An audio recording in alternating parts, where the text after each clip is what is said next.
Welcome to Suman TV. నేను మీ నవీన్. ప్రస్తుతం మనతో celebrity homeopathy expert doctor Chetan Raju గారు ఉన్నారు. హాయ్ సార్, నమస్తే అండి.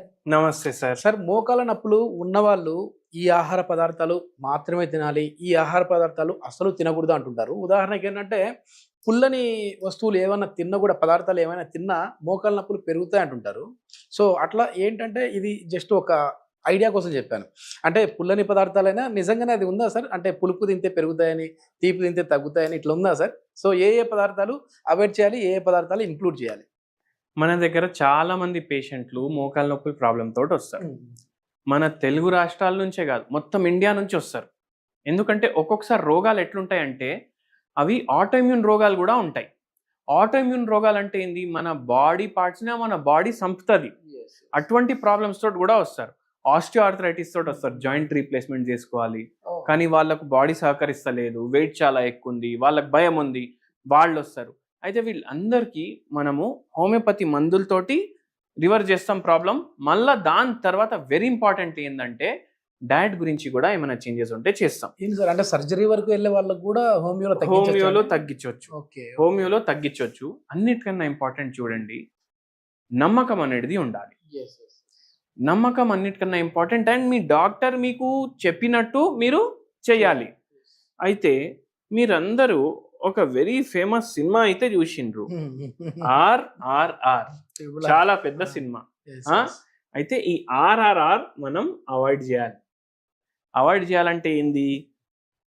రిఫైన్డ్ షుగర్, దాని తర్వాత red meat, and last R వచ్చేసి రిఫైన్ కార్బ్స్ అండ్ ఆయిల్స్.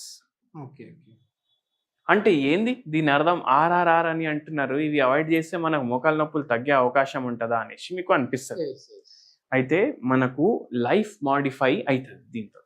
కొందరికి ఎంత బాధ ఉంటుంది. ఇప్పుడు పేషెంట్స్ వస్తారు కొందరు, వాళ్లకు లిఫ్ట్ ఎక్కాలి మన క్లినిక్కి రావాలంటే ఫస్ట్ ఫ్లోర్కి. దాని ముందు 3-4 మెట్లు ఉంటాయి. ఆ మెట్లు ఎక్కడానికి కూడా అమ్మయ్యా అని అనిపిస్తుంది వాళ్ళకు.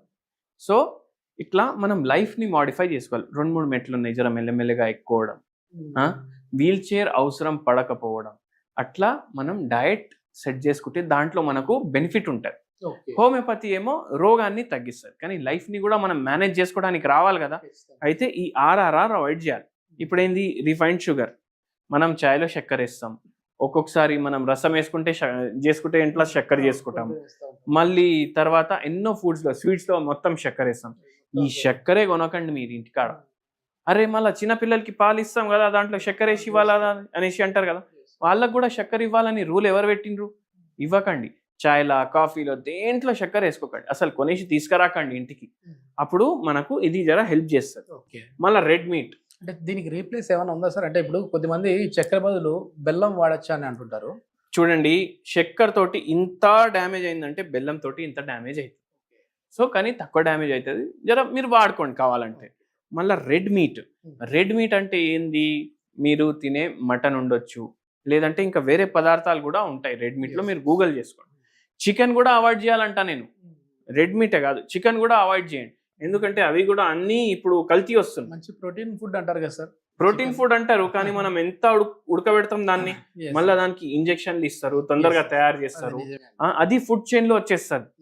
అయితే అది కూడా మీటే అవాయిడ్ చేయండి కదా, తగ్గినప్పుడు వరకు అయితే అవాయిడ్ చేయండి మీరు. అయితే ఇది అట్లా అవాయిడ్ చేయాలి. ఇప్పుడు రిఫైన్డ్ కార్బ్స్ అంటే ఏంది? ఇప్పుడు మీరు మార్కెట్కి పోతారు, మార్కెట్కి పోయి మీరు ఇప్పుడు పిండి కొనాలి, మైదా పిండి. మీరు మైదా పిండి ఏదైతే ప్యాకింగ్లో వస్తుంది కదా, దాని వెనకాల తిప్పి చూడండి ఏమని రాసి ఉంది పైన. అక్కడ రిఫైన్డ్ ఫ్లార్ అని రాసి ఉంటుంది. Refined flower. రిఫైన్డ్ అంటే ఏ వస్తువు పైన రిఫైన్డ్ అని వర్డ్ మీరు చూస్తే దానికి 100 కిలోమీటర్ దూరం వెళ్ళిపోండి మీరు. మీకు రిఫైన్డ్ అని వర్డ్ కనిపించింది అనుకోండి, రిఫైన్డ్ ఆయిల్ వస్తుంది, రిఫైన్డ్ ఫ్లార్ వస్తుంది, ఇట్లా చాలా రిఫైన్డ్ అని వస్తాయి. అవి వాడొద్దు అసలు. మైదా పిండి ఎట్లుంటది? ఇట్లా తీసుకుంటే అసలు రిఫైన్డ్ అంటే ఏంటి సార్? దాన్ని మళ్ళీ ఎక్కువ దాంట్లో ఓన్లీ ఎక్కువ మిగిలేది కార్బోహైడ్రేట్. కార్బోహైడ్రేట్ మిగులుతుంది ఎక్కువ రిఫైన్డ్ మైదా పిండిలో. ఇప్పుడు ఏమేం రిఫైన్డ్ అది దేంట్లో వాడతారు మనకు ఎట్లా తెలవాలి అంటే, మీరు ఏది తీసుకున్నా, బిస్కెట్ కూడా తీసుకున్నా, మీరు ఏది కొన్నా వెనకాల తిప్పి చూడండి దాని మీద ఏమేమి ఉంది దాంట్లో. రిఫైన్డ్ ఫ్లార్ అన్న రాసి ఉంటుంది, లేకపోతే ఆల్ పర్పస్ ఫ్లార్ అని అయినా రాసి ఉంటుంది. సో అవి వస్తువులు అవాయిడ్ చేయాలి మొత్తానికి. మీరు డయట్ బిస్కెట్లు, డయాబెటిక్ ఫ్రెండ్లీ బిస్కెట్లు ఇవి కూడా కొంటున్నారంటే దానికి తిప్పి చూడండి దాంట్లో మైదా పిండి ఎంత ఉంది, అది ఉంటే మీరు కొనకండి అది. సో ఇవి అయితే ఖచ్చితంగా అవాయిడ్ చేసినవి మోకాల నొప్పులకి. మన దగ్గర ఏ పేషెంట్ మోకాల నొప్పులకు వచ్చినా మనం ఒకటి చెప్పేస్తాం ఫస్టే. మన దగ్గర ఏ పేషెంట్ మోకాల నొప్పులతో వచ్చినా ఇవి అవాయిడ్ చేయమని చెప్తాము. అండ్ ఏం చెప్తాము, ఇవి అవాయిడ్ చేస్తే మనకు తగ్గుడు తొందరగా తగ్గుతుంది. ఇప్పుడు మొత్తం పేషెంట్లు వచ్చి అంటారు హోమియోపతిలో మొత్తం శాశ్వతంగా తగ్గుతుంది అని అంటారు కదా రోగం, మళ్ళీ మేము ఏది తిన్నా తగ్గుతుందా అంటే అట్లా తగ్గదు. కొందరికి తగ్గుతుంది కానీ ఇప్పుడు 1 year లోనే తగ్గాలి, 1 year లోనే తగ్గాలి. నేను అన్ని అడ్డం దొడ్డం తింటూనే ఉంటా అంటే ఒక 5-6 ఏళ్ళు కూడా పడుతుంది. దాని బదులు మీరు 1-1.5 year గట్టిగా నేను చెప్పేటట్టు వింటే మనకు తొందరగా తగ్గుతుంది. మళ్ళీ ఇవే కాదు, ఇప్పుడు మనం ఏం చూద్దామంటే ఏం తినాలి. ఇప్పుడు అందరికీ తెలుసు కదా, ఏదైతే ఆర్థరైటిస్ ఉంటుంది దానికి అర్థం ఏంది, ఆస్టియో ఆర్థరైటిస్ ఆఫ్ ద నీ జాయింట్స్ అంటే ఏంది, మోకాల నొప్పి.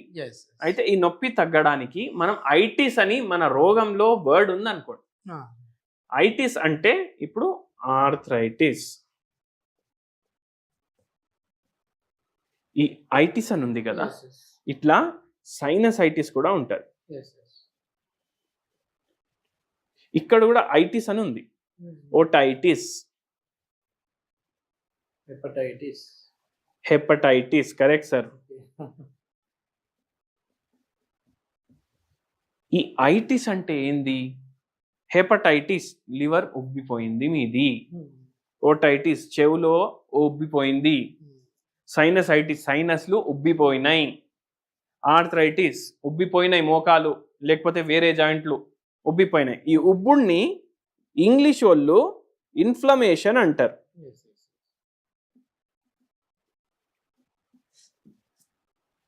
అర్థమైందా ఇప్పుడు మీకు? సో మనం ఎటువంటి డయట్ చేయాలి అంటే యాంటీ ఇన్ఫ్లమేషన్ డయట్. ఇప్పుడు నేను ఇంతకుముందు వస్తువులు చెప్పినా కదా, ఆర్ఆర్ఆర్, అవన్నీ ఏం కాజ్ చేస్తాయి మన బాడీలో, ఇన్ఫ్లమేషన్ కాజ్ చేస్తాయి. ఈ ఇన్ఫ్లమేషన్ని తీయాలి మనం.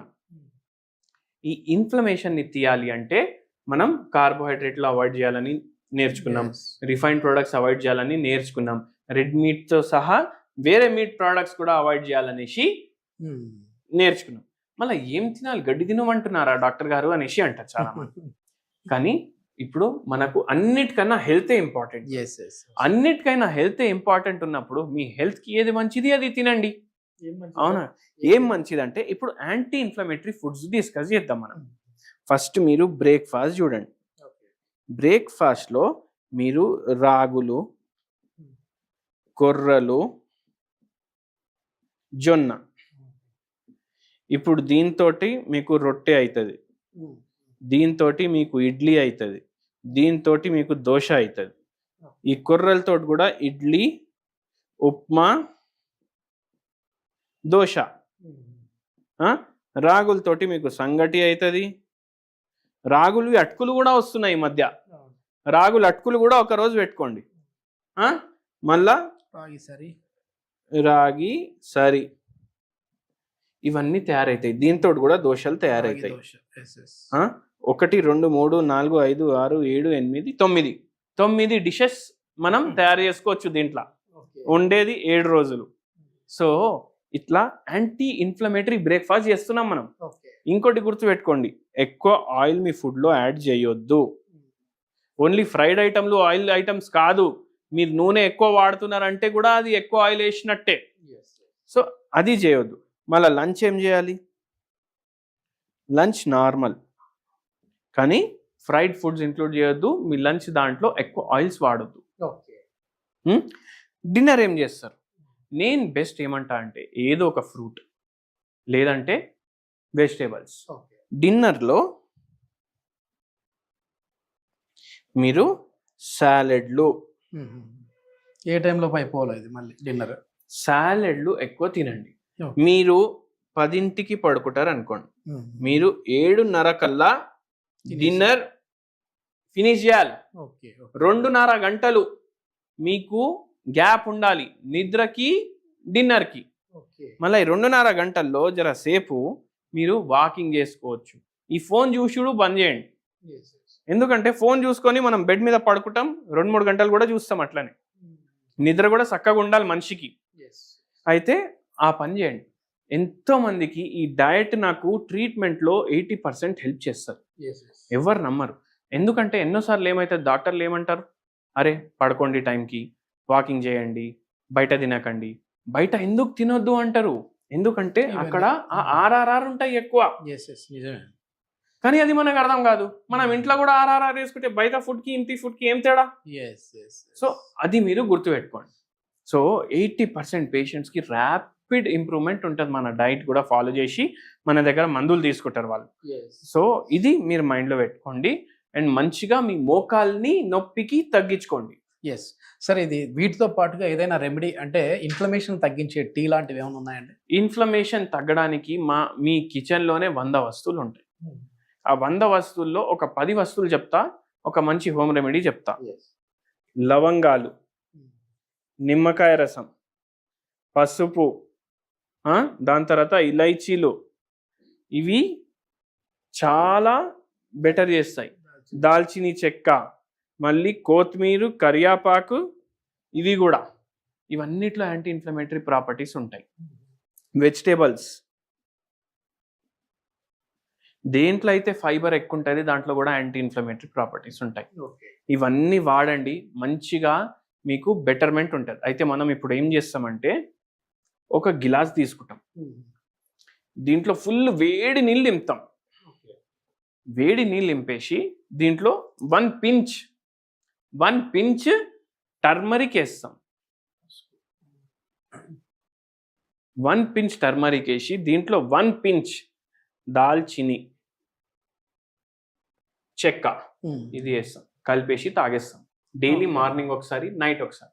1 కప్ ఫుల్ వేడి నీళ్ళు. అంటే ఇది బాయిల్ చేయాలా ఇవన్నీ వేసేసి? లేదు, ఫుల్ వేడి నీళ్ళు వేసేసినా చాలు. ఫుల్ వేడి నీళ్ళలో మీరు గిలాస్ లో నింపుకున్న తర్వాత ఈ 2 వేయండి. ఓన్లీ 1 పించ్ చేయాలి. పౌడర్ 1 పించ్ చేయాలి. టర్మరిక్ 1 పించ్ చేయాలి. దీంతో మీకు మోకాల నొప్పుల్లో జర డిఫరెన్స్ ఉంటుంది. ఓకే.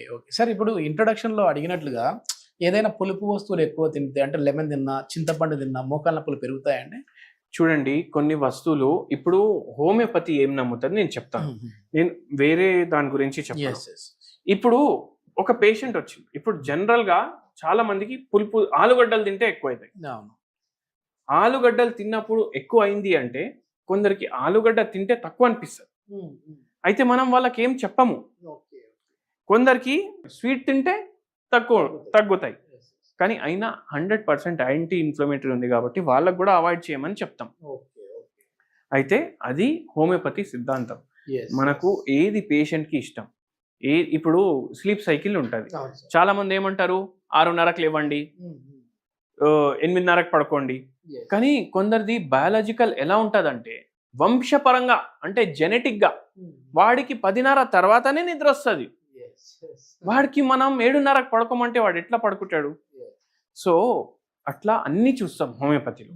ఇది మొత్తానికి ఏంటంటే కేవలం మందులు ఒకటే కాదు, మనం తీసుకునే డైట్ అనేది కూడా మన మోకాల నొప్పిని కావచ్చు, ఇతర బాడీలో ఉన్న బోన్కి సంబంధించిన కావచ్చు, ఈ నొప్పుల్ని తగ్గించే విధంగా ఉంటుంది. సో సర్జరీ వరకు వెళ్ళాల్సిన మోకాల నొప్పులు ఉన్న వాళ్ళు కూడా హోమియోపతి మందులు వాడి వాళ్ళ పెయిన్స్ని అయితే తగ్గించుకున్నారని చెప్పి డాక్టర్ చేతన్ రాజు గారు చెప్తా ఉన్నారు. సో ఇట్లాంటి ప్రాబ్లమ్స్తో మీరు ఏమైనా సఫర్ అవుతూ ఉంటే దీనికి సంబంధించి ఇంకా పూర్తి వివరాల కోసము డాక్టర్ గారి కాంటాక్ట్ నెంబర్ ప్రొవైడ్ చేస్తా ఉన్నాం. మీరు నేరుగా సార్తో మాట్లాడచ్చు. Thank you sir.